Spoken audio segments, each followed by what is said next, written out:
Well, would you like to start the countdown then? 4. Needed to be louder, don't I? 3. Yeah. 2. 1. Wait, I can never find the camera. I always like. I never. It's because I look at you on a screen here, which is because you're there, which is works quite well. But then I'm like, no, there. There, absolutely.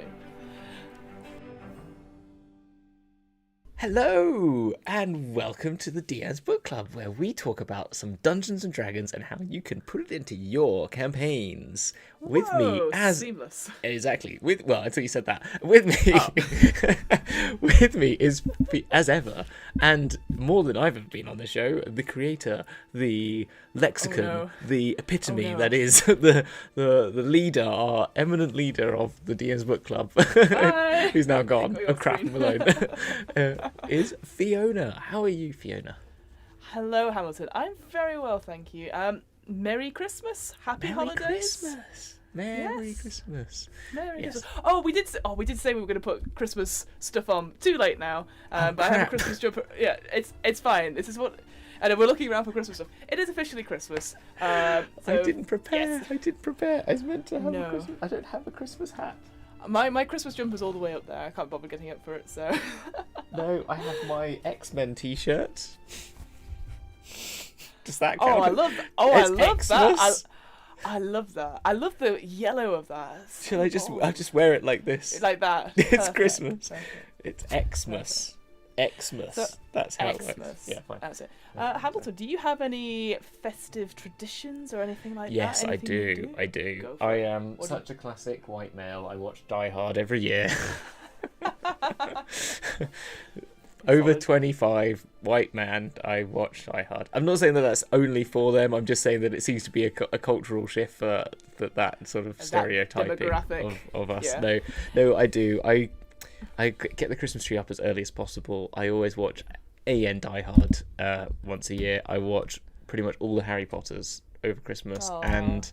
And if I can fit Lord of the Rings in, I'll get Lord of the Rings probably in the same time.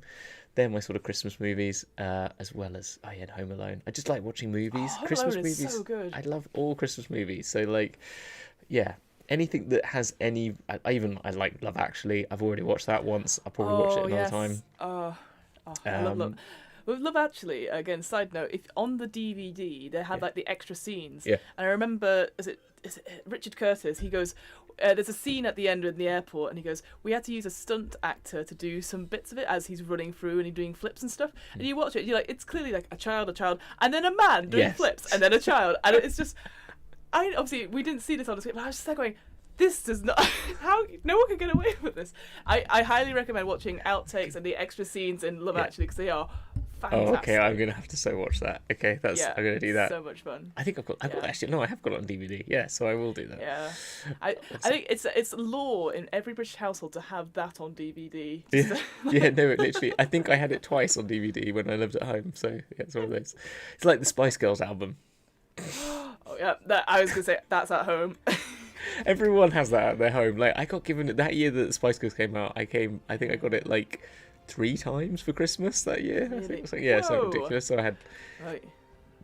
You got your life spiced up. Yo, tell me what I want, what I really, really want. So tell me what you want, what you really, really want. I did. I spiced up my life, and then I chucked away 1, and then 2 became what? No, sorry, no. Sorry. Anyway, what about you? What are your Christmas traditions? So I'm sure I do have them. To be fair, it has been a little while since I've had Christmas at home. But one thing me and my sister did start doing was that, you know how, just again through various years and stuff, you always get presents of clothing, right? You'll always get some socks, you'll get a jumper, etc. So me and my sister came up with the game whereby when you unwrap a piece of clothing, you put it on instantly over whatever you're wearing, and in the order you get it. So you could unwrap socks and then put them on straight away, slippers and then more socks. Yes. Or you could put like I love this. So you could put like leggings on, but then you might like we do in our household, maybe you get pants, put pants on over the leggings, and then at the Superman end, style. Exactly, and then at the end we take pictures and it's like who wore it better, and it's our Christmas outfit for. I love it. That is great. Oh, I want to steal that idea actually. It's great fun, and because obviously you get like stuff like scarves and hats and glasses, all that sort of stuff comes out at Christmas. So I just think it's a fun little thing. So you're like, oh, quick, put it on, even though the points don't matter or anything like that. But that's what we came up with, I think, a couple of Christmases ago, and we've done it every year since, like, on and off, depending on stuff. So that's always quite fun. The one I used to have with clothing one, and I had to grow up, and it really annoyed me, was that we used to go stay at a friend's house for Christmas because it was just me and my mum. So for a long time, so our friends, we used to go to theirs for Christmas because my grandparents passed away when I was quite young. And I don't have much of an immediate family apart from her. So anyway, we used to do that. But even when I went to these people's houses, I had this rule, and they were clean, so I would wear pajamas all day. Yeah.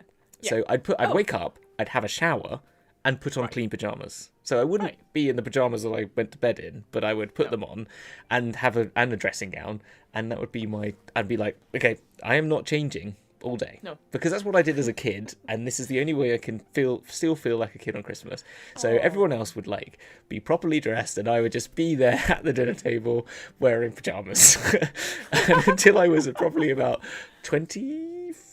later than the number that you probably want to believe, where I'd literally be sitting there with all these adult-ish people, and I'm still in my pajamas because I'm like, this is my rule, okay? I'm sorry, who gets properly dressed over Christmas? That feels like now something's we not do. right. Now I've taken on my partners and stuff like that. And we used to go to, when we started having to then go to my partner's family, everyone would put on like shirts, and everyone would be dressed up smartly for Christmas. So I'd have to put on like a shirt and a Christmas jumper and would not be in my pajamas all day.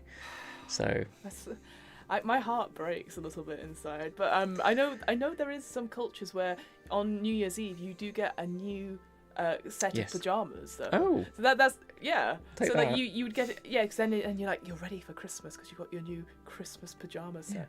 Well, winter starts at Christmas, so you need pajamas because it's cold in this country. So and heating's expensive in this country, unlike in America where you get it cheap. So as we found out over the last year. Well, Hamilton, enough of our festivities and traditions and wearing pajamas over Christmas. What are we talking about today? What is our topic of choice? Our topic of choice is really a year in review. We're just going to talk about the things that we've enjoyed and things that we're looking forward to a bit, but more like what we've enjoyed about the year of 2021 in D&D, really. There's a lot of stuff that we probably want to forget about 2021. And so let's just look at the fantasy world that is nice and happy and talk about that. So yeah. Absolutely. Yeah, and I think obviously we when we say like obviously things about D&D, it doesn't have to be just the books that have come out. Obviously I know Wizards have been like pumping out so many books and so many guides, and obviously DMs at Guild have got all this stuff as well. But I think definitely for me, when I look back, obviously I made so many happy connections. We met for the first time. That is one of the things on my list. You've stolen my list. Oh no! Got that. We've got obviously Dragon's Duel. We've got all this sort of thing. So it actually is one of those things. It's like actually, there's so much to look forward to. Yeah. Look back on and going, wow, we've done it. We've made it. Yeah. And also we had a good time doing it. So I'm very excited to talk about this topic. Yeah. And well, why don't you start then? Why don't you start? I will. With your first on your list of things that you found fantastic about this year. I will. Whilst you think of a second one. No, I've got more to say about that. So that's fantastic. So I've got more to say about that. So when I wrote this earlier today, I was like, what could it be? And I will say, because I used to say it quite a lot, my favourite book that has come out recently is Van Richten's Guide to Ravenloft, because No crap. I know. Whoa. What? You've not made that obvious. It's been very subtle, your love of that book. Exactly, because I do love horror, and it came out at a really good time. It was very interesting to talk to people about it, because people do like horror campaigns and they do like being scared and stuff like that. And I thought what was so good about this book is that not only did it have like a great starter game for it, so the House of Lamont, which was like, it's a haunted house, but also you can have seances, and there's like 3 different adventures in it, so you can play it differently each time, like a video game. But what I really loved is that if you were like me, like I watch a lot of horror games, I watch a lot of TV shows and lots of films and play video games or horror, but I'm not very good about what are the tropes of individual things. I'm like, oh, that scares me, etc. And what I loved about Van Richten is that it was like, here are the genres of horror. Here is folk horror, here is cosmic horror, here is occult horror, and it just sort of laid it out, and it was so beautiful the way it did it for DMs, because it's like stuff like occult horror or folk horror, where it's like, if you've ever watched something like The Wicker Man or Midsummer or something, it's around a community who do have a strange way of life that is very different to the norm that the adventurers have, but you could play it so that, the adventurers come in, trample in, and they go, oh, this is not right, we'll go kill that whatever the being it is that you're worshipping. Then they're like, no, you idiot, you've angered it, we were living in fear and now you've ruined it, rather than an evil thing around. So there was just all these different ways of coming from it, and it was beautifully written, beautifully drawn, and of course with Van Richten as well, it introduced this idea of, even though it was there before, I will say, this domains of dread, and it had loads of different ideas and like all these different things. There's a domain where it's just a ghost train.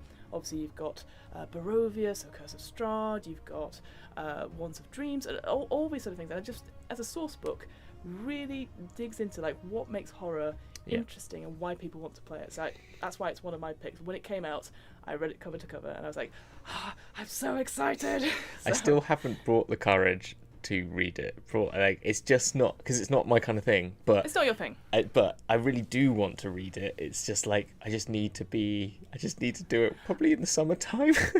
Yeah, it is definitely one of those things where I think you need to be in the right mood for it, like with any sort of genres and stuff. And for me, it's one of those things, because it was a spooky season. It is 365 days for me all year round, so I'm always happy for that. But it has so many good ideas and ways to talk about horror. Like, here are some ghostly settings, here are some ways to do it, and it just, again, a bit like Saltmarsh in a way, where the Ghost of Saltmarsh was all about seafaring and how to make villages and coastal adventures and stuff like that a little bit more flavoursome and have this environment stuff. That's what Van Richten's Guide to Ravenloft did as well. And I just and I will say again, just because I remember it off the top, they had some really cool ones for like Wanderers Through the Mist. This idea of NPCs, and so you had obviously people from Curse of Strahd, but also the Mayweather Foxgroves, these 2 twins who were like, oh gosh, hello, oh we're finding out ghosts, aren't we, dear? Yes, we are, and it's like this idea that you could play 2 twins who are big ghost hunters, but very foppish and very Victorian, and I was love like, that. That's cool. Oh yeah, That's really cool. Mayweather Foxgroves, my favourite 2 NPCs. Oh, I love that. I really like that. I might just give it a bit of a read. I'm going to do it. Have a look. Again, I know it's one of those things where it's not, as soon as someone goes, I'm into horror, you go, oh god, no. Like, no, I don't do that. It's just like, no. it's just because like, it's just not my thing. So it's just like, for me, I love people being passionate about anything. So I will never go, I love hearing people talking about these things. Yeah. And actually it's much more interesting. Like, I really enjoyed your episode, I can't even think of the word, about it, but it's like I'm much more, it's that kind of thing where I'm like, to actually read it alone, just like, it's just kind of freaky stuff, but I'm sure it's fine. I'm sure it's fine. Well, all right, Hamilton, what's your first pick? What have you got that you're like, this has been my year 2021? Well, I think if we're going to stick with the theme that you were talking about, which is like the best book for the year, for me, I actually think it has to be Fizzbands. It was a tie with Fizzbands. Yeah, exactly. It was a tie between Witchlight and Fizzbands. I really love Witchlight. I think what that brought to the game was really great. But if I was going to be honest with like, what have I read and gone like, this has given me so much stuff that I'm going to use as a person who runs a show called Dragon's Duel, it's obviously going to be Fizzbands. It's like, duh. And I was like, I said, it's one of those things where you're like, I should be different. I should try and think around it. And really, I loved the Babylon Witchlight, but the one that I read and was just like, okay, that's going in, that's going in, that's going in, that's going in. Yeah, more of that, please. And, I was just making notes consistently. Yeah. The Ghostbook one, another close second, because that one I was like, I love this, such a great idea. And Spelljammer we did recently, again, loved it. But Fizzbands was just flying off the page. Great sort of lore in ideas. I've written 2 seasons for Dragon's Duel based off 50% of the Dragon's Duel things have just come from this, the like backstory stuff that I've loved. So it was a really interesting take on doing a source book. I think, taking the grandest character monster that is, we've talked about this when we're doing it, that's in D&D, it's one of the names in there, but they did it real justice and gave us everything, basically. Lore, stats, items, feats, things, everything. It was a proper old-fashioned, I don't mean like old-fashioned D&D, but just like a proper epitome of source book. Here is stuff. Like you were talking about with your Van Richtens, I guess. Like, there was a theme of horror, and we're going to talk all about horror and give you a whole encompassing. It's not just a few adventures. And the same with the Fizzbands book. So for me personally, great one. I absolutely agree. I think we may be seeing more of a trend towards themed source books that aren't necessarily like Xanathar's Guide to Everything or Tasha's Guide to Everything. Like, I know we're going to have the updated sort of Volo's Guide to Monsters as Mordenkainen presents, and we've also got Mordenkainen's Tome of Foes and stuff like that. I think this was just interesting because those were obviously like, here is a voice, it is a character per se, and then this is like you said, Van Richten's Guide to Ravenloft. Van Richten's not really writing it per se, like he's in it, but it is like, here are all the horror stuff that you need to know. And then, like you said, like Fizzbands is in it, but it's all about dragons, because it is all sort of more shaped, or there's definitely like this, I could definitely see, like, yes, whilst Van Richten is for me, Fizzbands is for you, and it's definitely like. Whereas I can imagine like stuff like Xanathar's and Tash and stuff like, it's like, I remember I bought Xanathar's as one of the first books outside of the main 3 that I bought, because I wanted the additional subclasses, and I wanted to get the stuff on like downtime. But when you read it, it's just like an amalgamation of just what? Like, why is that next to that? This is just so I can get. This was literally a book like, this needs to get out here. Let's shove this all together. It didn't really make cohesive sense. Yeah. The other thing that you picked up on, though, was like Van Richten's like gave you this overview, gave you all these books they've done this year, and something that I think we want to talk about more later was there's just so much more about role playing. They're bringing in how you play the game. We talked about this on a few of the shows, that actual plays are becoming much more actor heavy and sort of role play heavy, and therefore they are just giving us ways to become better DMs in the sort of more like how to create theatre, how giving us like tropes. Here are the tropes of how you make a horror thing, story.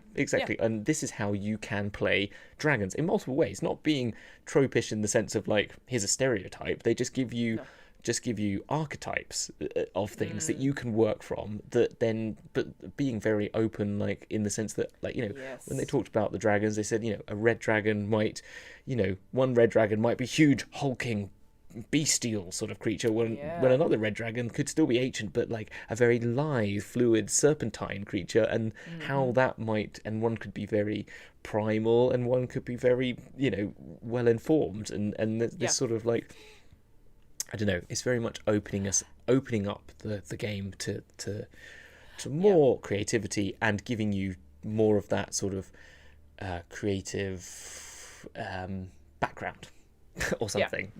No, I completely agree, actually, because there's always that thing where it's like, we want you to write. As a DM, sometimes I really struggle for like inspiration and stuff, and it can literally be a sentence or a section, and I just go, oh, perfect, I've got it. But it's that sort of thing where you don't want to be like, write loads of stuff for people just to be like, take and go, because that's not the way people learn. That's not the way people create stories. It's giving them the starting point to be like, here's some ideas. And I do think, I know we always talk about like, wizards love their tables. They do, but they give you enough options to be like, here's, I don't know, a D8's worth of options, or a D12's, etc. But actually, you could just be like, you could roll it, you can take it, or you'd be like, oh, I like that idea, but change something else. And I think they always say that. It's like, here is some things that we say, and I think that's the thing. They are making it clearer. They are sort of putting out this content, and a lot of content, very good, very well written content. But it does feel like, compared to other places, so like we've looked at, you said Ghost Walk and Spelljammer, those feel very much like, here is the setting, and here are the rules for that setting, and you can tweak them a little bit, but they're sort of rigid, or they're sort of like this. Whereas, I think that sort of describes the difference in like, we come to those now and go like, well, we can change the rules of these things. Like, literally, we were doing the spell check. We're like, well, we could just change how air works. And we've got that because... And that's also just cultural and social, I don't know, aid, like growing up, I guess, for want of a better term. But also just like the dogma of D&D is so much more open and sort of fluid in your interpretation of the rules. They're very much clear that they're not like old school Games Workshop and old school TSR, where it's like, these are the rules and you play it. And you can see that unfortunately you see that in some people on the internet. You can find the people that are dogmatic and if it works, there are rules there for a reason. They make a game work sometimes, but it's there's definitely I love that move just to being just like, you can do what you want because it's not real.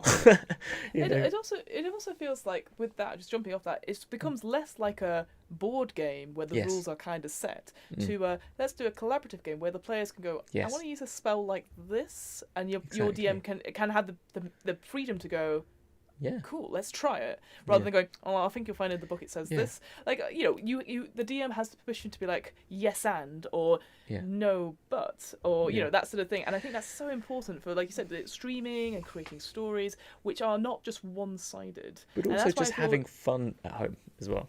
Oh, absolutely. And it's not, like I said, it's not just the DM story, and I think that's the key thing here. That's the reason, one of the reasons I started the book club, is that here's a lot of lore here, but if you just recreate a world where it's just you in it, it's a bit boring.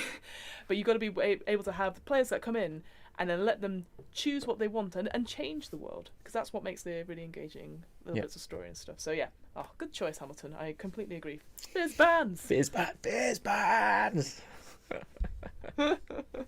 So good. So what's your second choice then? My second one, if I look it up.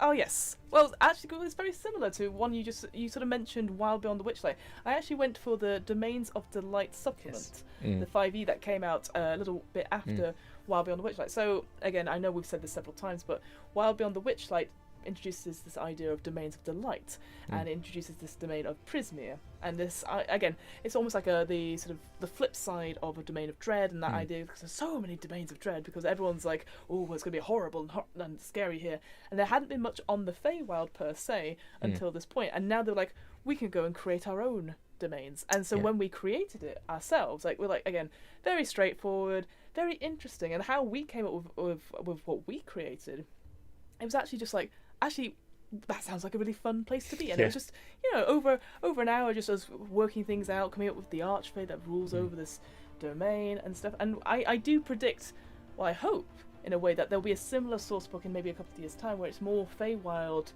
Domains of Delight that comes out, because obviously Van Richten's done so well, and I do think the Wild Beyond the Witchlight has done very well as a introduction to sort of thing, because obviously we've had all this horror, we've had the combat stuff, and now it's like, who wants to go to a carnival with fairies? And everyone's like, me, I do, I want to have fun, and I just, so I always think the supplements that they do on DM's Guild for extra life stuff, they're always, most of the time I would say, there's definitely one that I'm like, not so sure about, but they are interesting, they give you ideas as a DM, and you can just work so much into it, and I just felt this Domains of Delight was so creative and so interesting, and I thought, I really enjoyed that episode. I had so much fun creating that one, and we need to finish putting that up on the DM's Guild ourselves. Need to do that. I need to write the flavor text. But I'm just saying, but yes, and so and I think the whole point of these extra life things is really good, that they have allowed Wizards of the Coast to offer us up additional content quite easily with other writers, and I think that's been really good. And as I said, I loved the Domains of Delight one that we did. It was so much fun creating that, and but the other one that we looked at, I think we're going to talk about later, I think, as well, but they are a really great resource, and of course they're also doing really good things for charity. But the thing that I was going to say was, what I haven't checked is how many people are streaming Wild Beyond the Witchlight, because I've only seen a couple out there in my mind, but compared to Curse of Strahd, or even House of Lament, there are a lot of House of Lament. I mean, I know you've done one, and I'm and I'm not saying like, oh, you're just doing what everyone's doing, but I mean, like, no, but I saw that D&D Beyond did a House of Lament series as well, which Melly, who was on our show, was part of, and it's yeah, I'd like to do some research on that. It's just something that I'd be interested to know, actually, because I think that would be a good metric of what's taking off. Because the amount of people that are like, I want to do a Strixhaven, like myself, I want to do Wild Beyond the Witchlight, but I'm kind of like, it's not as much of a thing as like, okay, I want to do my Mean Girl Strixhaven. That I want to do. And all the Dragonsteel stuff that I want to do with Fizzbands. But I don't know, it's just kind of, I'd just be interested to see. That's all. I don't have an opinion anyway. But... I think that's a very good point, because I know when I was reading about the Wild Beyond the Witchlight and stuff like that, I was like, oh, I'm very excited by it and stuff like that. And you're right. I will say this, touch wood, I've not seen any things about like, we're going to do a Fae-inspired thing. Yeah. And I wonder if that's because maybe there is a view saying like, well, Dungeons and Dragons should be fighty, it's got to be fight dungeons, or it's got to be in space, or it's got to be this, whereas you go a carnival and a plane where people are very in touch with their emotions, maybe that doesn't appeal to people. I don't know, because obviously I doubt that's the case though, because I think really it's the other way around more, because people in streaming are getting, I find, we've, as a streamer, combat is hard to manage. And having been in, I don't know if I talked about me playing an evil character on that Villains, we were playing narrative combat. And so that worked so well. And Kyle, who will be DMing on Dragon's Duel, who did that, in our next series, doing a bit of DMing on the Darkest Timeline. Secret spoilers there, but you can know that by now. But yeah, Kyle is incredible at running that sort of campaign, and I also saw it in another one shot I was a part of as a load of kobolds, and doing that sort of narrative with the Lovecraft D&D group, who are now part of Check These Out. They do the same, and it's so people are trying to fix combat for the streaming world. So I'm not sure if I don't know. I seem to feel like people want it, but then are people using it is the question. Do you know what I mean? Like, there's a lot of times we say we want something, but actually when it comes down to it, do we actually engage with it? I don't know. That would be interesting to see. That's a good point, because obviously not everyone who streams maybe plays in... not everyone that plays watches a stream, for example. Like in my home game, we did stream it, and then we've obviously moved it offline through pandemic stuff. But again, it's still the same thing. And I watch a lot of streams that are roleplay heavy and stuff, but obviously some groups are like, we just want to fight, we just want to do the thing, and because obviously, as we've said, D&D is a combat system and stuff. So does something like Wild Beyond the Witchlight, which is something I know we're going to talk about a little bit later on, is that where it says like there is the option for no combat, you almost have like an Undertale thing. Does that appeal to people? And I wonder if that appeals to people who aren't fussed about combat mechanics. Maybe people who are a little bit younger, who don't want to be, they want to roll lots of dice, but they don't want to be like tracking hit points. I mean, I don't know, I'm making a lot of assumptions here. That's the only thing I'd say. No, I think that's it. I think that's why I can't really make any, and I think that's what I'm just interested in. What I might do is I'll try, if I can, in the time between this week recording and it goes out, I will try and have a look and see if I can get some metrics on anything like this, and see if I can put them up and say, like, actually the amount of people that have streamed this, that and the other, doesn't mean that means anything more than just an indication of interest, really, and how well they're doing, if they're actually high up the viewers or low down the viewers. I don't know. I wonder to an extent, like, what is the most stream show? I assume it is Curse of Strahd. It's got to be Curse of Strahd. So everyone must know this plot at this point, but they don't. I've never watched it because I'm not. That's what, I'm the not only time I've ever caught it is when I listen to High Rollers. I fall asleep, listen to High Rollers at some point, and I wake up and it's on Curse of Strahd, and I'm like, oh shit, I can't listen to this. Yes. But it'd be interesting to see, like, not that High Rollers is boring and I fall asleep. It's just that I put it on and I'm a person who gets up at 5 o'clock in the morning sometimes and then goes to bed at 1 o'clock. So I might just fall asleep whenever I've got 5 minutes. You listen to people having fun. That's what I do all the time when I go to sleep, listen to podcasts. But I do, going back to it, if you look at all the adventures that have been released, I'm sure that people have done like Horde the Dragon Queen or the Rise of Tiamat, and obviously I'm sure there was stuff about like Rime of the Frost Maiden, which again really interesting, like concept, this sort of alien, this sort of what's it called, like 30 Days of Night or whatever it was, like John Carpenter's The Thing, that sort of thing. That's the one I was trying to think of.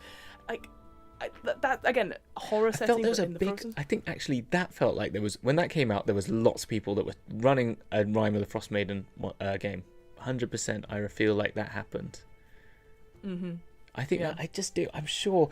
It just feels like when that came out, that's what I'm saying. There was lots of people jumping on that. We're going to do that, but maybe it was because that's when people started the pandemic, and that's when people were jumping on streaming a lot more and doing actual plays. So I don't know. Maybe that's the case.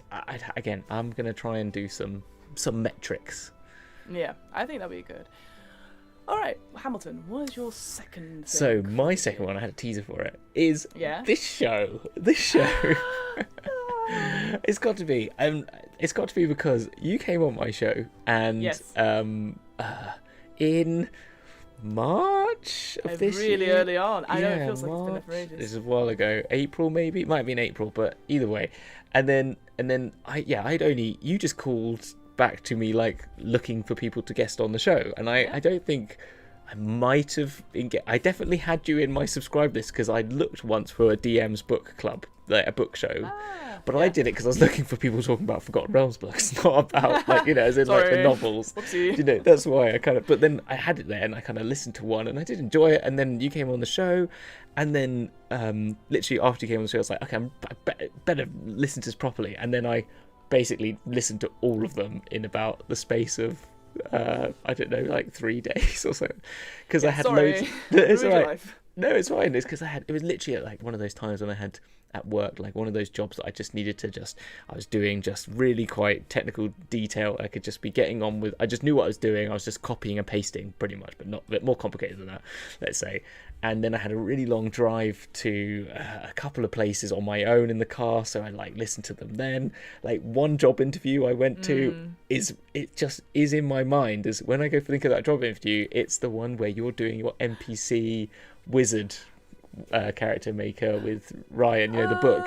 You're going through the book, which is one of my favourite episodes. Yeah. I love that one because I was like, I wouldn't, if it was me and you doing it, I'd be like, I don't trust this person one bit from the beginning. When the apprentice, I'd be like, nah, the apprentice, and it's like I open my thing and it is a ring inside, and even I was like, really, yeah, a ring of like death or something like that. It's like, but yeah, well, and the same from my side of it as well. Again, like I really enjoyed doing DM's book club over lockdown. I've sort of said it before. Like, I really struggled to get into reading for leisure anymore, just because it's like, I should be doing something else. And so I got into the habit of like read something to take away from the screen and make notes about it. And it had to be non-fiction. And I was like, well, I've got all these bloody D&D books.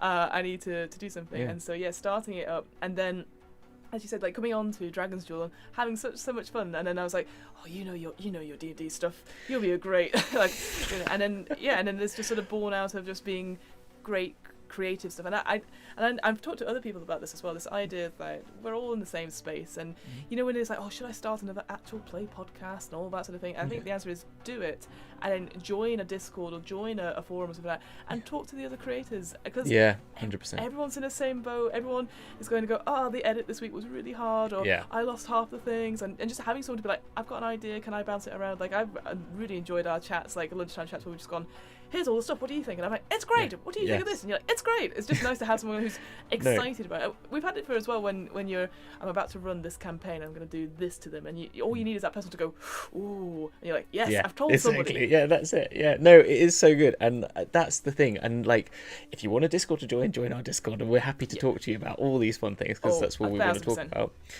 But yeah, and you picked up on the other thing that I put down as my like 2 A's and 2 B's, which is like, I put creating the domain of a delight and all the creation episodes. So you already covered that. But the other one was like the historic D&D settings and like forcing me to, because I've wanted to read Spelljammer for years, and like because of this, I've done it. I've read it, and I'm like, I love it. Great. And I think, and that's the other thing as well, because I obviously when I initially wanted to do this, I was like, I've got all these 5th edition books, and I've never thought to myself, oh, this should limit me to the source book. So when I've had guests on saying, oh, well, I've got an idea, but it's not in an official book, it's a DM's guild, or it's another RPG game, I've gone, brilliant, I want to talk about it, because ultimately, as people know through listening and watching the show, we're very passionate about these sort of things, and it's just nice to hear someone else talk about being passionate and be going, actually, I really like that idea. I'm going to make a note of that. And that's the whole point of it. It's like, I feel like DM's club is a bit of a book club is a bit of a misnomer. I do think of it as a GM's club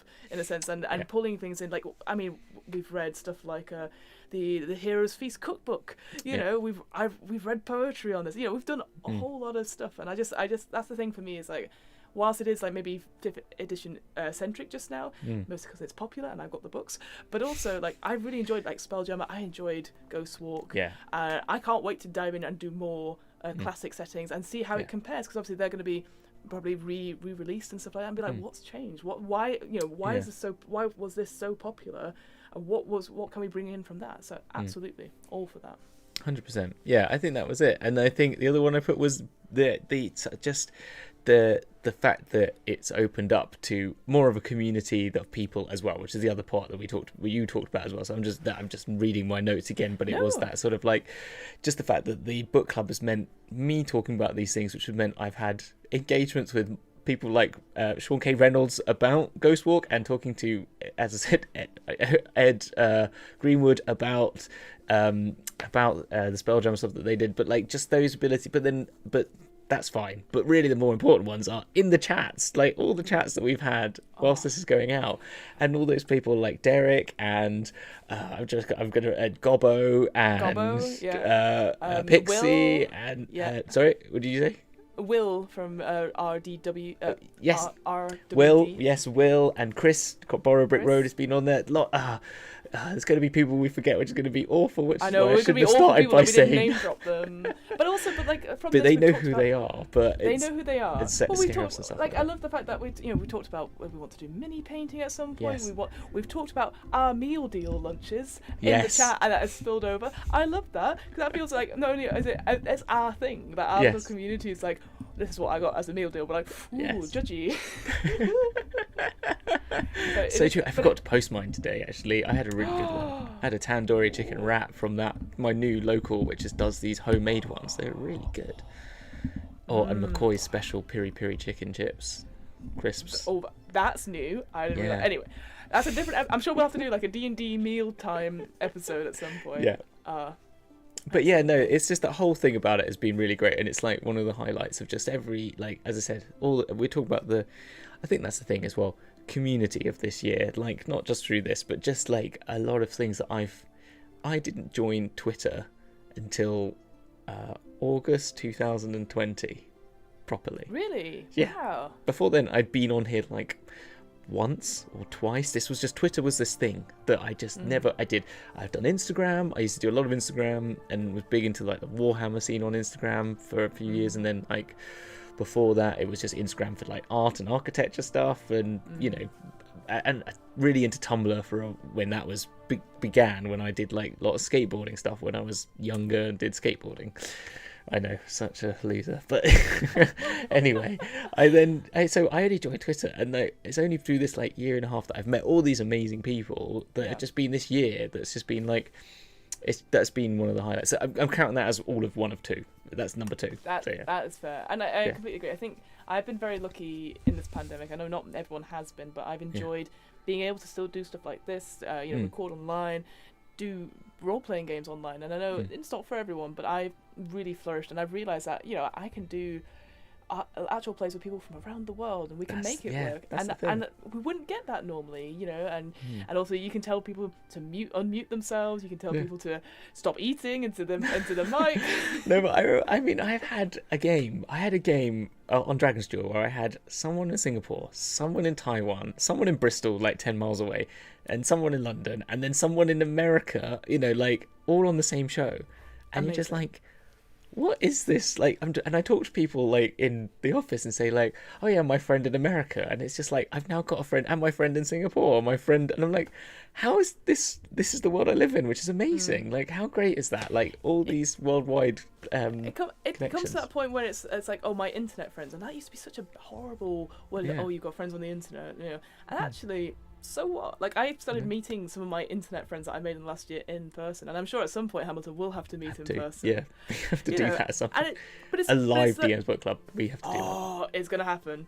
But it's that sort of thing where it's like, I feel like I've known you for yonks at this point. Like, I know we talk every week, but that's the thing. Like, and just because we are passionate about this one thing and we talk and stuff like that, and it doesn't matter that we've never met in person. Like, so what? Like, and I think that it's really opened up my mind this last year and a half about like, hey, meeting people who are sharing the same passion, who are willing to listen and not be like overly critical or anything, like just about, oh, I like that idea, and having that collaboration. And it's just really up on my mind. So, very good choice. Really like that. So what's your third one then? Okay, so my third one is a bit cheaty because it's still another supplement, but I'm going to put in Minsk and Boo's Journal of Villainy. Yeah. So it's another supplement, obviously came out for Extra Life very, very recently. And you know what? The reason I put it in as a sort of thing is that I never really considered, and again, this is more of a naive DM thing, I never really considered how to put in like cities or what do I need to make a city other than it's going to have this, so it's going to be this size and stuff like that. And we have created like settlements and stuff before on DM's Book Club, but I feel like this was like, oh, here's a section where it's like, here's a population, here's a little bit of lore and history, here's some interesting things of note, and I was just the way it put it, and what it made me do is I want more, and I think that's what a good book does. It's written enough so be like, here's some ideas, but you go and do more. And I think all the stuff in it, like it had the two, I can't remember their names off the top of my head. Was it Bodhi? No. I was thinking the city that's in the tree. Oh, the city. I'm about to say an architecture building in Norway, Sign at Salo, which is not. No. It was Sin Sandar. Something like that. But where it's had half of it is in the Shadowfell, and there's a whole history in that, and then there's the one that's in the Underdark with our favourite playing our merchants. The Nyogi. The Nyogi one. And an Aberlinth down there as well. And again, these little tidbits, and it was just very short, and everything about the city stuff was really interesting. And then going on to it, this idea of henchmen as well. And I know we didn't go into it when we looked at it ourselves, but the henchmen section of it was really detailed and really interesting, like really characters and stuff like that, which I think would have made really good bosses, for example, or villains even. And what that book did for me is that it opened up this idea of like, oh, what is a villain? And then we went on and did our own thing. Yeah. And not because like, I mean, I was a bit like, I don't see those as villains. I see them as world-ending bosses per se. Yes. But that was really good. I think having those there as examples, and I go, that's great. I want to do something different, and that's what a good supplement or a source book should be. Is it's a jumping off point. It's not lore and anything like that. But I just thought, the henchman section of it was just really interesting, and again, amazing imagery and all that sort of thing, and the cities and it was incredible. All about it. I just thought. Again, and I also quite liked how it just got released and then unreleased and then released again, because it's like, I guess that's not necessarily like, it's a faux pas for sure, but I just thought, oh, I'm now intrigued, what's going on here? So it's worth noting as well that they've made an adventure using a lot of the people in it that's also on DM's Guild. So if you are interested in, if you find it good, if you're looking for an adventure that uses some of those people, there is that as well. Now they've made it, which I think was worth noting to promote them. But I really love that. Minx and Boo was one of my favourites as well.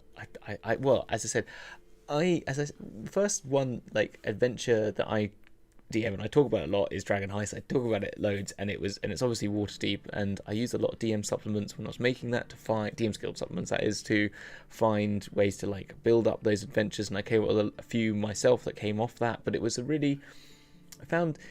I really enjoyed an urban adventure. I found it really fun, and I think they are great places to be in because a lot of people live in them, and we have a lot of experience our own selves of being in them. But I felt it was like GTA meets D&D. That's what Dragon Heist is, and I made it as such. I had the map, and I made a Photoshop file that had little stars of wherever they'd been and where there were jobs to do. I made them exactly like it was D&D. It was GTA D&D. So when I opened up every game that was like we're not like in media res, if you know what I mean, in the middle of something, I'd be like, okay, here's the map.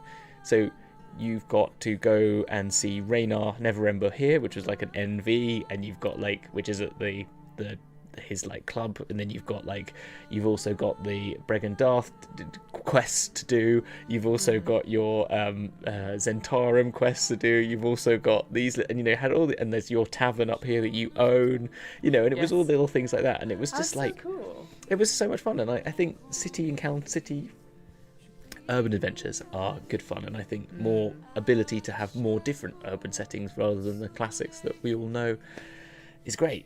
the Athkala and stuff like that. That's such a good point. Again, I've not really read much into Dragon Heist because I do have a friend who's promising me at some point to run it for us. But again, but we were talking about it before about popular things. Dragon Heist was really big on the streams. Like people were playing it left, right, and centre and stuff because it was so different. And and I absolutely adore the fact it's GTA themed. The map, of course that makes sense. So, yes. I love that. And you can play it 4 different ways. There are 4 different baddies, so you could watch one, and I recommend the High Rollers one because if you want to watch it and you don't want to be too spoiled, is that Mark Sherlock Holmes changes it enough. Yes. That it isn't exactly, and when I ran it, I made it sigil the dragon heist in the end anyway. So like anyone can make it their own way. So I think if you're interested to watch listen to watch one, that's one to watch if you don't want to be overly spoiled by it. Absolutely, no, completely agree. All right, Hamilton, what's your final yes, this has been 2021, this has been D&D in a nutshell, I guess. D&D in a nutshell. Oh jeez, that's not what I mean, that's really putting the pressure on. I think what I said in the last one was D&D in a nutshell, which was the collaborative one. I'd say just my third one was going to be just the promise of more coming, and actually, which is, I know it's not the year in review, but I think it's a bit of a combination of actually a lot of things we've already said, so that's why it's a bit of we've sort of said it already, which was the non-combat, the role-playing heavy focus, and this sort of move of D&D into something different. So that was my third one, so I feel like I need a new one. Because I think that's fair. But that was kind of like the biggest thing. I think the creations that we've done has been fun, and being open to that, creating more elements, and being like, I think having I think something that the D&D books have done, and we've talked about the rolling tables. I know we've already sort of talked about this again. It's that sort of I think even just having it as like an exercise that a DM does every once in a while, that's just not related to your game, is something that I've really enjoyed from this show. It's just like making something, because I might use it, I might not use it, but just being creative for an hour and a half has just been a lot of fun, and I think something that I'm going to try and bring into my sort of like structure, I guess, of like, let's just come up with something when I have free time, to just think, it's made me start thinking about like, how would I make that more a little bit more, which has been quite an enjoyable experience. But yeah, really, we did cover my proper third one over all of them. So that was I think I do see that. I think what I get with I did a book ages ago, which is like it's called The Artist's Way, which I will say at the top, it's a very airy-fairy sort of like how to unblock your creative pause, that sort of thing. But what it did give me advice was that every week you should take yourself on an artist date, and what that means is that you block out a little bit of time, a minimum of 2 hours, and you go do something for yourself. Now, whether that is going to an art museum, going for a walk, painting, or anything like that, you always have it at the same time every week, and you don't cancel it for anything. And what I started doing in that is I started doing that for the 12 weeks, and I would play solo RPGs. And actually doing that, and to be fair, it was content creation as well, hashtag anything is content for what am I rolling, but I realised that allowing myself to be like, okay, this is uninterrupted creation time. And I think that's the thing, sometimes we do get the thing going, you don't need to prep anything, don't be, just improvise. There's truth in that, but also there is a little bit of joy where it's sitting down and just trying something. Because there's always that thing where you're about to start and you go, I don't know where to start. Like, we've done this when writing assignments and stuff, you're like, I hate it, I can't write, stuff like that. The minute you get going.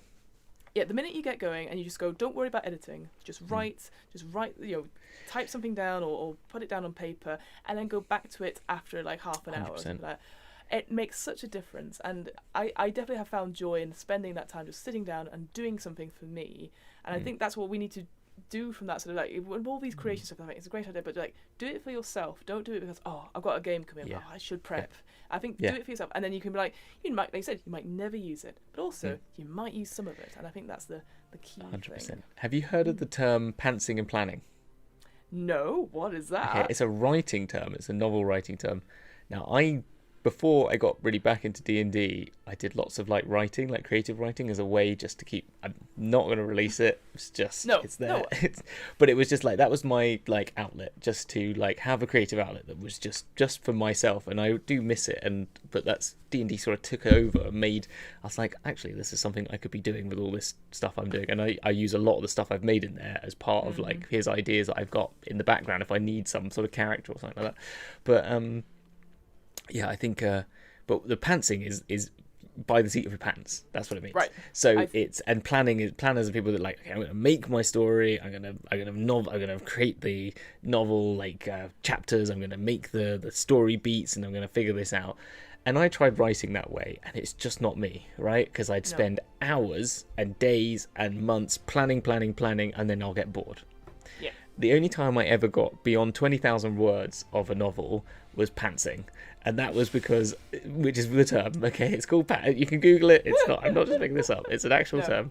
But it's like just writing. I just sat down, and this came after playing some D&D, and I thought, like, okay, I'm just gonna make a story, and this is my cat. And I just started with a line, and I just kept going, and then I built this thing, and then I kept moving. Like one chapter I wrote just moved over here, and then that chapter moved to there, and it was like, and it just became a bit of a jumble. But it needed editing afterwards. But the flow and the way that I could get things out of like writing was so much better. So I think this is what I was talking about. That's what I was getting at. Just go out there and just start something, as you're saying as well. It's like a really good. I agree with what you're saying. It's a really good idea.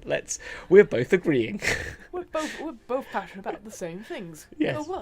Go us. Yeah. I think, but also I guess there's that sort of thing like having an accountability buddy or anything like that. Like I know there's like stuff like I can never say it right. The write a novel in November one, Namiko, I think it's called.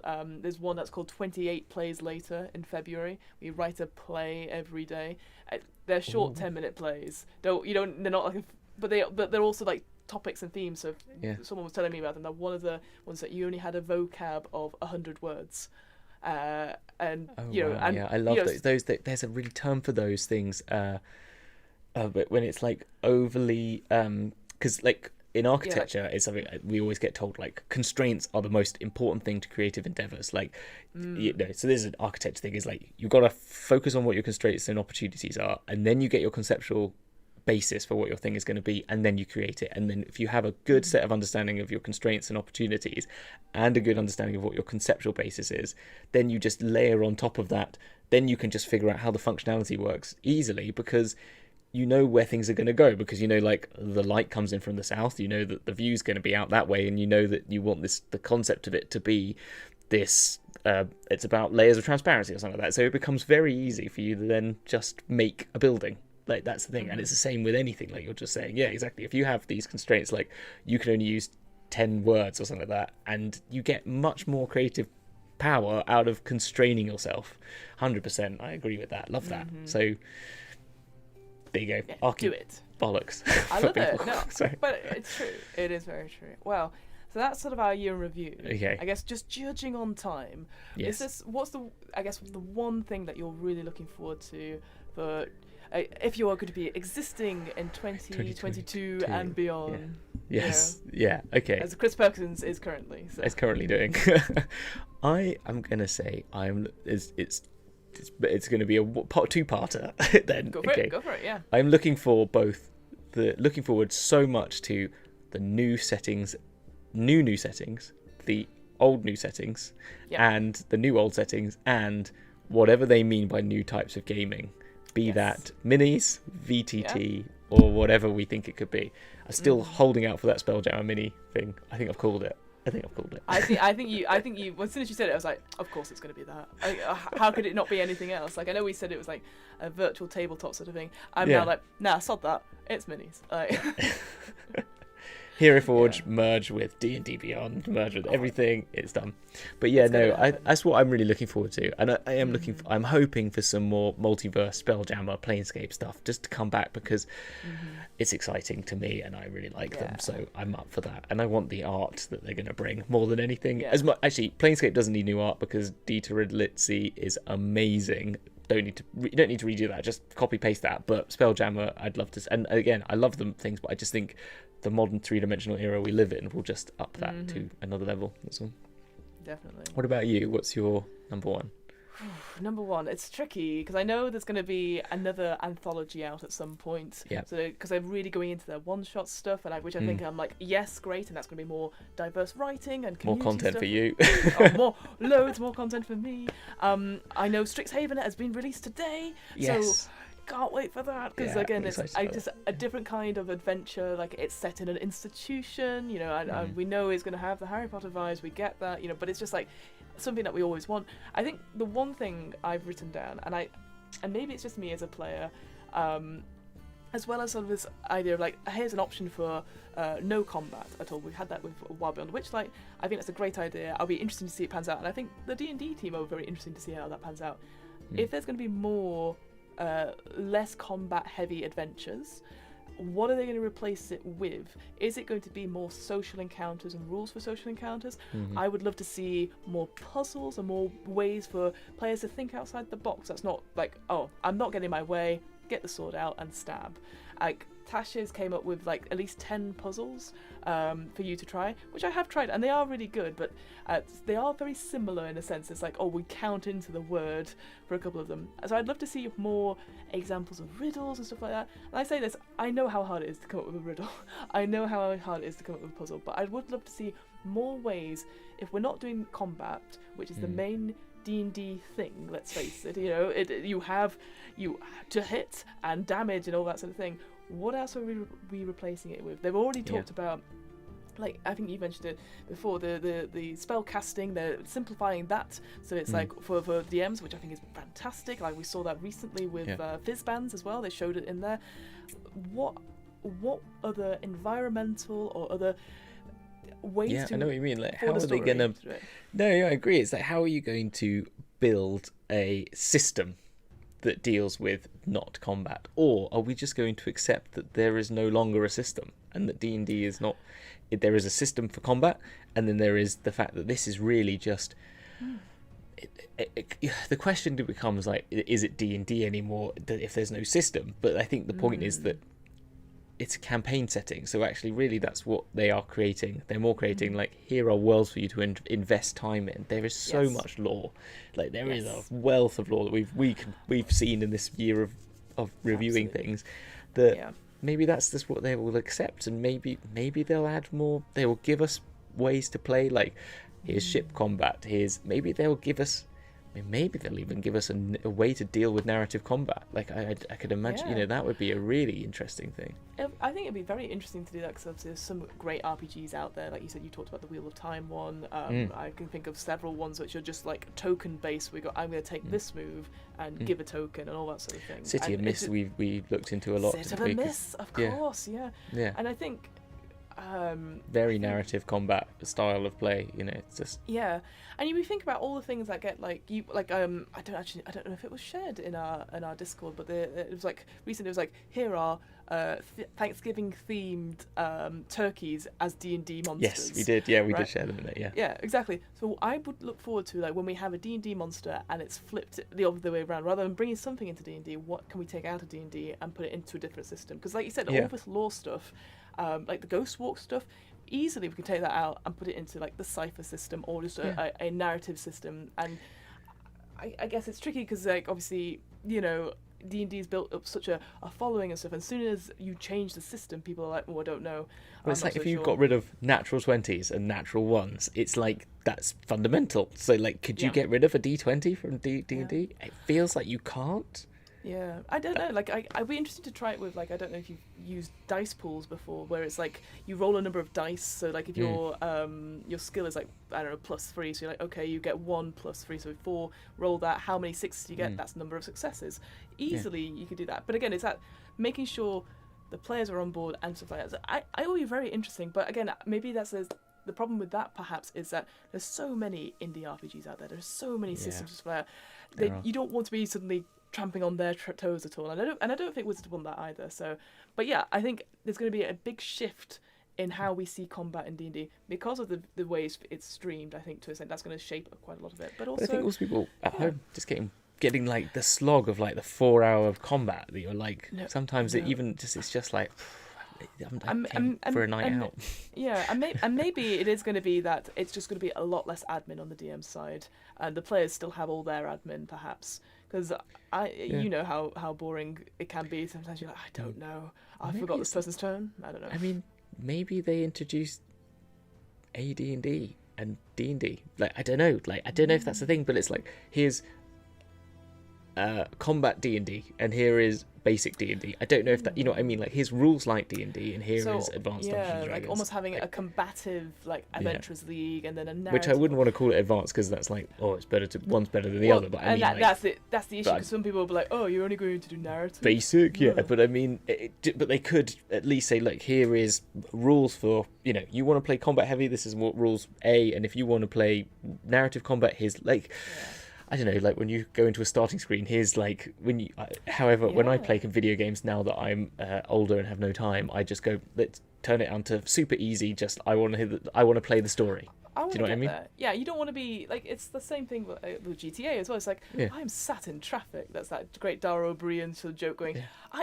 I just want to get to the story. I have to unlock things. You know, again. Each to their own for sure, but I would be interested to see if they're taking away as a trial thing, no combat as an option, I was just going to say, rather than a full thing. What is it they're going to put into place? I'd love to see more puzzles and riddles, but I know that's not for everyone. So well, I think that seems like we've done our very 1 hour. How you can do 1 year in 1 hour. That's what we've done. It is done. Well, and I guess just to finish off, thank you so much, Hamilton, for coming along with this crazy ride. I know mostly it was like, shall we do this? And I went, yes, thank you, let's get on that straight away. But I appreciate it, and it's been such a wonderful... we only started doing streams like this in September? Late September? We did a few like specials, didn't we, at the end of your season 2, and then somehow we started doing the whole thing in season 3. I can't remember. I don't know. I can't remember. Time is a weird soup. It is a weird soup. But it's been I wanted to say in return, it's been an absolute pleasure. Thank you so much for even just like, I didn't even know, just being a fan to being someone on the show is kind of crazy, and on top of it's just being like, give me the opportunity to do all the things we talked about, which is just read some more D&D and enjoy it more. It's been great. Right back at you. Well, Hamilton, let's sign off. Let's go. What's happening at Roleplay Factory? What's happening over the Christmas period? Over the Christmas period, there should be. It depends on what's happened. There should be we'd have created both the characters. We'd have given them some backstories. You might have seen those as well. And then it's weird. This is quite in advance for recording this. I don't know exactly, but in January I can be very clear in saying that there will be two actual plays that will run alongside the campaign, the game show. So what we're going to do is every Saturday at 9 p.m. UK time, 4 p.m. American time, there will be the Shattered Realm actual play, which will be my DM'd campaign, which will be taking one half of the characters' personas with the sort of, this is our European-based players because of time zones. I'll be running those, and they'll be on Saturday nights. And then on Fridays at 10 p.m. UK time, 5 p.m. Eastern time, there will be the Darkest Timeline, which will be DM'd by Kyle, who is originally from Play Nerd Allies, where the other half will be, and they get split into a multiverse. And it's going to be basically, one is going to be much darker, the Darkest Timeline, surprisingly, where the world is all still terrible. The Shattered Realm is where everything's going wrong, but it's not because of what's happening in this other thing, and they need to find their way back. And then every last Saturday of the month, there will be a game show. So we'll have a break from, so it's a bit like what Critical Role doing. At the end of every month, we won't have any actual plays. We're going to play some game shows. We're going to get new guests on, and they will become guest characters, NPCs, player characters for the actual plays. And that's how we're going to do it. Look at all that content. Woo, amazing. Yeah, but I got a second DM, so I only have to do one of them. So twice the content, half the work. All good. Yeah. Something like that. Yeah, what about you? What's going to be? What's new for 2022? 2022, gosh, it feels so far away, but it is so close. So yes, my name is Fiona. I run the What Am I Rolling podcast, which is a twice monthly RPG one-shot podcast. As always, it is going very, very well.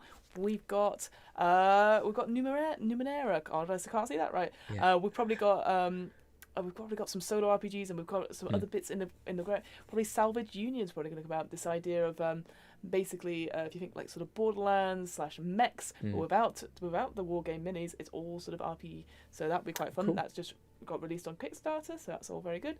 And yeah, apart from that, I'll be doing some sort of improv sci-fi show called Galactic Implosions. Yeah, in the person in January, hopefully in person, which is going to be an in-person show, but it was also going to be streamed and put in VR as well for those people who like Galaxy Quest, Red Dwarf, similar sort of vibe.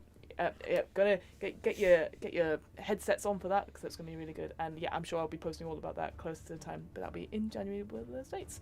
And then just to finish off, hey, it's Christmas, so probably all the shops will be shut. But in the new year, you're like, oh, I want to get into role-playing. Well, you can get 10% off the Third Space Gaming, which is your friendly local game store in Burnley. For your first order, just type in the offer code DMBC, and you got to do it with those hand gestures, DMBC. And then you can buy it on anything you want.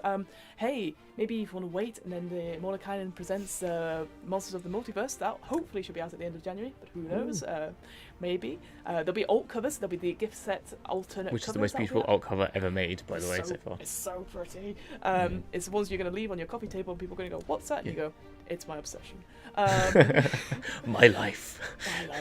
Minis, water, terrain, you can get it all there. So that's DMBC into checkout. It's 10% off your first thing at Third Space Gaming. And that's it, I think. I think that's everything. That is everything. So I think with that, we should probably just say, not only see you on the flip side of the year. of the year. Love you. Bye. Love you. Bye.